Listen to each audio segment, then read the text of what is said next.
ভ্রমণ করতে গেলে যেমন অনেক ভালো ভালো আনন্দের মুহূর্তের স্মৃতি তৈরি হয়, ঠিক তার পাশাপাশি নানান রকম সমস্যা এবং খারাপ অভিজ্ঞতার সম্মুখীনও আমাদের হতে হয়। তাই আজকে সেই সব ধরনের অভিজ্ঞতা আমি শেয়ার করব। আশা করি তোমাদের দেখতে ভালো লাগবে। আজ 8ই মে, সকাল প্রায় 8টা বাজতে যায়। গতকাল রাত্রে আমরা হরিদ্বার এসে পৌঁছেছি, সেটা তোমরা আগের ব্লগে দেখেছো। গঙ্গার ঘাটে দেখো কত মানুষের ভিড়। সেই সকাল থেকে ব্যালকনিতে দাঁড়িয়ে দাঁড়িয়ে দেখছি। হলো এবার অপেক্ষার অবসান। আমরাও করব এবার গঙ্গা স্নান। পবিত্র গঙ্গার জলে স্নান করে শরীর ও মন দুই ঠান্ডা করে কাল থেকে শুরু হবে আমাদের চারধাম যাত্রা। এই যে বাবার স্নান হয়ে গেল, এবারে বাকি আমরা 3 জন। পুরাণ অনুসারে সমুদ্র মন্থনের পরে আকাশপথে যখন অমৃতের কলস নিয়ে যাওয়া হচ্ছিল, তখন ভারতের যে 4টি শহরে অমৃতের ফোঁটা পড়েছিল তার মধ্যে অন্যতম হলো এই হরিদ্বার শহর। আবার ত্রেতা যুগে ভগবান বিষ্ণু এই ঘাটে স্নান করায় তারই নামানুসারে বিষ্ণু ঘাটের নামকরণ। এখন বাজে সকাল 9:45। হোটেল থেকেই ব্রেকফাস্ট করে রেডি হয়ে আমরা বেরিয়ে পড়েছি। গন্তব্য মনসা মন্দির। এখান থেকে প্রায় 3 কিলোমিটার দূরত্ব। ফুল রিজার্ভ টোটোতে ভাড়া বললো 100 টাকা। টোটো আমাদেরকে ছেড়ে দিল মেন এন্ট্রান্সের বাইরে। ওই যে গেটটা, এর ভেতরে ঢুকলে একটা রাস্তা চলে যাচ্ছে হাঁটা পথের, মানে ট্রেক করেও তোমরা যেতে পারো। আবার ওই রাস্তাতেই অনেকে বাইকে বসেও নিয়ে যাচ্ছে, ভাড়া নিচ্ছে 50 টাকা। ওই যে পাহাড়ের উপরে মন্দির, ওইখানেই আমাদের যেতে হবে। অনেক মানুষ রোপওয়েতেও যাচ্ছেন, আর আমরাও যাচ্ছি রোপওয়েতে। তো যিনি আমাদেরকে গাইড করে নিয়ে যাচ্ছেন, উনি আমাদেরকে মন্দিরের ভিআইপি দর্শনও করিয়ে দেবেন। উপরে মেন এন্ট্রান্সের যে গেটটা দেখালাম, তার ভেতরে ঢুকেই কয়েকটা ভ্যারাইটি স্টোরস আছে। তো সেইখান থেকেই এনার সাথে আমাদের কন্ট্যাক্ট করিয়ে দিল। এই যে দেখছো পাশে রোপওয়ের কি বিশাল লাইন। আমাদের রোপওয়ের লাইন দিতে হলো না, আবার টিকিটও কিন্তু কাটতে হলো না। মাথা পিছু 750 টাকাতে ঠিক হলেও ফিরে এসে বিল বা পার্চি দেখে আমরা কিছুটা হলেও বার্গেন করতে পারবো জেনে এগিয়ে চলি। রোপওয়ের টিকিটও তো হাতেই পেলাম না। চলো, যা হবে এসে দেখা যাবে। কত মানুষ হেঁটেও আসছেন দেখো। শুনলাম 25-30 মিনিট মতো টাইম তো লাগেই। তবে রোপওয়ে থেকে হরিদ্বার শহরের ভিউটা কিন্তু অসাধারণ। ওই যে দেখো মন্দির এসে গেছে। রোপওয়েতে কিন্তু সময় লাগলো মোটে 5 মিনিট।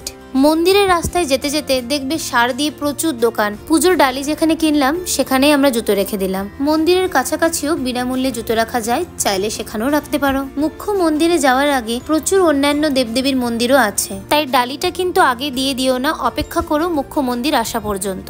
মা মনসা দেবীকে খুব সুন্দরভাবে আমরা দর্শন করলাম কোনো রকম লাইন ছাড়াই। ঘড়িতে এখন 10টা 40, আর ভিড়টা জাস্ট দেখো তোমরা। তো তোমরা যদি ভিআইপি দর্শন না করে নর্মাল লাইনে দাঁড়িয়ে দর্শন করতে চাও, তাহলে কিন্তু চেষ্টা করো সকাল সকাল আসার। ফেরার পথে ওই গাইডকে ফলো করেই আমরা আসছিলাম। রোপওয়েতে ওঠার এবং নামার সময় যে টিকিটের স্ক্যান হয়, ওখানের সিকিউরিটিকে উনি একটি পার্চি বার করে সেই স্ক্যানটি করাচ্ছেন। ওনার কাছে পার্চিটা চাওয়াতে উনি দিলেন না এবং বললেন নিচে গিয়ে দোকানে ফাইনাল টাকা দেওয়ার সময় যা কথা বলার বলে নিতে। যাই হোক, রোপওয়েতে চড়ার কোনো লাইন দিতে হয়নি, আর 10টা 45-এ চেপে আবারও 5 মিনিটেই নেমে গেলাম। দোকানে পৌঁছে এখন দেখি পার্চি বা বিল তো উনি দিচ্ছেনই না, উপরন্তু 750 থেকে 1 পয়সাও কমাতে চাইছেন না। জনৈক ব্যক্তির মনসা ও চণ্ডী মন্দিরের কম্বাইন্ড ভিআইপি দর্শনের পার্চি বা বিল দেখিয়ে যখন আমি 750 টাকার এক্সপ্লেনেশন জানতে চাই, তখন শুরু হয় বচসা। বলছেন বিল দেখানো যাবে না এবং এই 750 টাকার হিসেবটাও ওনাদের ইন্টারনাল ব্যাপার। মনসা ও চণ্ডী মন্দিরের কম্বাইন্ড ভিআইপি দর্শনের সরকারি কাউন্টার থেকে কাটা টিকিটটা তোমাদের স্ক্রিনে দেখিয়ে দিলাম। আমরা এইসব দালাল বা ফ্রডের শিকার হলেও তোমরা হয়েও না। এই যে গেটটা, এটাতে ঢোকার আগেই পাবে সরকারি কাউন্টারটা। ওই টিকিটেই এরকম বাসে করে নিয়ে যাবে মনসা মন্দির থেকে চণ্ডী মন্দির। এই সব ঝামেলা অ্যাভয়েড করতে চাইলে আগে থেকেই অনলাইনে কম্বাইন্ড মন্দির দর্শনের টিকিট কেটে রাখতে পারো, তবে এক্ষেত্রে ভিআইপি দর্শনের টিকিট পাবে না। অবশেষে পার হেড 660 টাকা করে দিয়ে আমরা বেরিয়ে এলাম। এবারে চারধাম যাত্রার জন্য আগে থেকে বুক করে রাখা গাড়ি আমাদের পিক আপ করতে আসবে বলল। প্রায় 1 ঘন্টা ধরে ড্রাইভারকে লোকেশন বোঝাবার পর অবশেষে ওনার গাড়িতে করে আমরা হোটেলে এসে পৌঁছলাম। চেক আউট করার আগে রুম ট্যুর দিয়ে দিই চলো। বাথরুমটি বেশ বড়, পরিষ্কার পরিচ্ছন্ন, ওয়েস্টার্ন টয়লেট আছে, কলে জলও সবসময় অ্যাভেলেবেল। তবে একটাই প্রবলেম, এখানে গিজার ছিল না। 2টি ডাবল বেড নিয়ে একটি 4 বেডের রুম এটি। 2টি রুমই একদম সেম, আর রয়েছে একটি ব্যালকনিও, যেটি দিয়ে সবসময় গঙ্গার ঘাট দেখা যাচ্ছে। চাদর, বালিশ, ব্ল্যাঙ্কেট সব বেশ পরিষ্কার পরিচ্ছন্ন। রয়েছে ফ্রি ওয়াইফাই, রয়েছে টিভি, যা চলছে কিনা চেক করা হয়নি। ড্রেসিং টেবিল রয়েছে এবং ব্যাগ রাখার জায়গাও ভালোই আছে।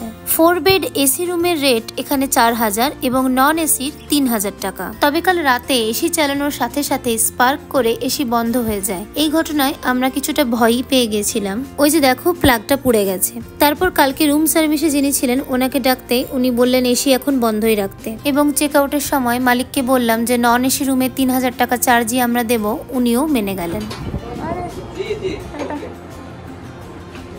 হোটেলে চেক ইন এবং চেক আউট উভয়েরই টাইম দুপুর 12টা, যদিও বেরোতে বেরোতে আমাদের প্রায় 12:35 হয়ে গেছিল। এই বিষ্ণুঘাটের গলিতে দুপুর হয়ে গেলেই 4 হুইলার বড় গাড়ি আর ঢোকে না, তাই গাড়িকে দূরে রেখে টোটোতে করে এসে জিনিসপত্র নিয়ে চেক আউট করে আমরা আবার গাড়ির কাছে ফিরে যাচ্ছি। টোটোর ভাড়া 150 টাকা। এখন এই গাড়িতে করেই আমরা যাচ্ছি চণ্ডী মন্দির। বিষ্ণুঘাট থেকে প্রায় 3 কিলোমিটার দূরে শিবালিক পাহাড়ের নীল পর্বতের চূড়ায় অবস্থিত এই মন্দির। এরপর ড্রাইভার আমাদেরকে যেখানে নিয়ে গিয়ে নামালো সেখান থেকে চণ্ডী মন্দিরের হাঁটা পথ বা ট্রেক শুরু হয়। অবশেষে স্থানীয় লোকেদের থেকে রাস্তা জেনে উনি আমাদেরকে রোপওয়ের টিকিট কাউন্টারের কাছে পৌঁছিয়ে দিলেন। টু অ্যান্ড ফ্রো রোপওয়ের পার হেড 220 টাকা করে টিকিট কেটে আমরা এখন ওয়েট করছি যে আমার কুপন নাম্বার কখন ডাকবে। টিকিট কাটার পরে যে কুপন নাম্বার দিচ্ছে সেটা কখন অ্যানাউন্স করছে মাইকে খেয়াল রাখতে হবে এবং সেই মতো চলে আসতে হবে রোপওয়েতে ওঠার জন্য। দেখো রোপওয়ের ট্র্যাকটার নিচে একটা কেমন নেট টাইপের দেওয়া আছে।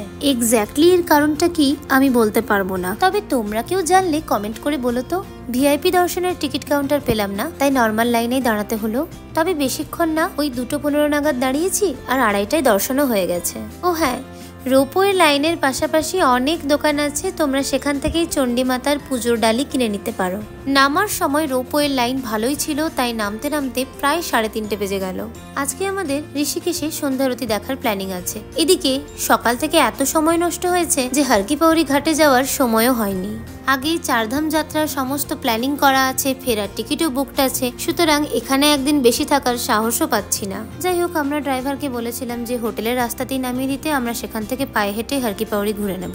কিন্তু উনি যে এইখানে নামালেন এটা হলো আমরা সচরাচর যেটা হারকি পাউরি ঘাট বলে থাকি তার ঠিক অপোজিট সাইডটা। ওই যে ওই পারে দেখো সব হোটেলগুলো দেখা যাচ্ছে। আর জায়গাটা পড়ে হরিদ্বার থেকে ঋষিকেশ যাওয়ার হাইওয়ে শুরুতেই, হাইওয়ে থেকে একটু বাঁদিকে এসে। এই ঘাটটাতে বিকেলবেলা ভালোই লাগছিল ঘুরতে, তবে মেন হারকি পাউরি ঘাটের যা ভিডিও দেখেছি ওরকম জমজমাট এটা নয়। ঘাটে আধ ঘন্টা মতন ছিলাম। এবার যাচ্ছি আমরা ঋষিকেশের ত্রিবেণী ঘাটের উদ্দেশ্যে। ঘাটের থেকে বেরিয়ে এসেও হয়েছিল আরেক ঝামেলা। যেহেতু ড্রাইভার হরিদ্বারের লোকাল নন, তাই রাস্তাঘাট এখানকার অনেক কিছুই চেনেন না। পার্কিং লট থেকে আমাদের এক্সাক্ট লোকেশনে বুঝে আসতে ওনার প্রায় আধ ঘন্টা সময় লেগে যায়। আর ঘড়িতে এখন বাজে বিকেল 5টা। ওই যে দেখো বাঞ্জি জাম্পিং এর হোর্ডিং এখান থেকেই শুরু হয়ে গেছে। গুগলে দেওয়া গ্রীষ্মকালে সন্ধ্যারতি হয় 6টার সময়, তাই তাড়াহুড়াতে আমরা আজকে আর লাঞ্চ করার টাইমই পাইনি। যাই হোক, ঋষিকেশে ঢুকে তো গেছি, কিন্তু ডাইরেকশন দেখে দেখে লোকের থেকে রাস্তা জেনে জেনে এই যে ত্রিবেণী ঘাটে এখন পৌঁছলাম, ঘড়িতে বাজে সন্ধে 6:05। যা মানুষের ভিড় দেখছি, একদম সামনে বসে আরতি দেখার সুযোগ তো পাবো না বলেই মনে হয়। তবুও চেষ্টা জারি থাকবে, যতটা সম্ভব আমি আমার ক্যামেরার লেন্সে তুলে ধরার চেষ্টা করব। আরতির আগে গান বাজনা নাচে একটা অদ্ভুত মনোরম পরিবেশ তৈরি হয়েছে এখানে।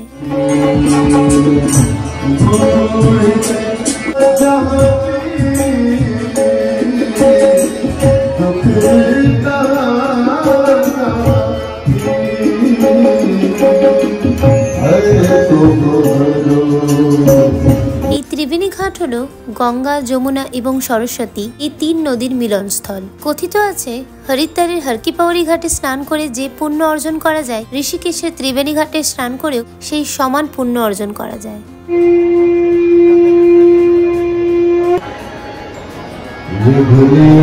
ঘড়িতে এখন 6:45। গঙ্গা আরতি শুরু হয়ে গেল। এবারে আসি হরিদ্বার থেকে ঋষিকেশ তোমরা আসবে কিভাবে।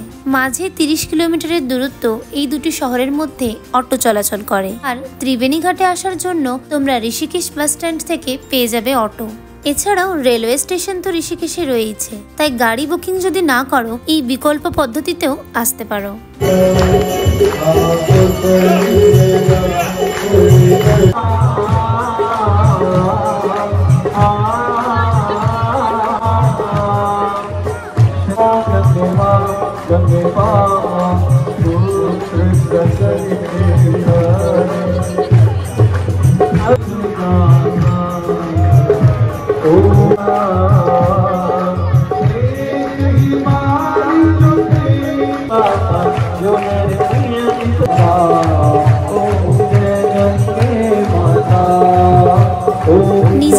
গঙ্গা আরতি করার সুযোগও এখানে রয়েছে। গঙ্গা আরতি শেষ হলো জাস্ট একটু আগে, এখন বাজে 7:05। এবারে মা গঙ্গার উদ্দেশ্যে প্রদীপ আর ফুল ভাসিয়ে নিই। দেখো মায়ের প্রদীপটা কি সুন্দর ভেসে ভেসে দূরে চলে গেল, আর আমারটা গেল না ঠিকঠাক করে। তাই এই বাচ্চা ছেলেগুলো প্রদীপটা দূরে ভাসিয়ে দিতে সাহায্য করলো। ওই দেখো জলের মধ্যে থেকে কিছু একটা তুলে আনছে, নারকোল মনে হয়।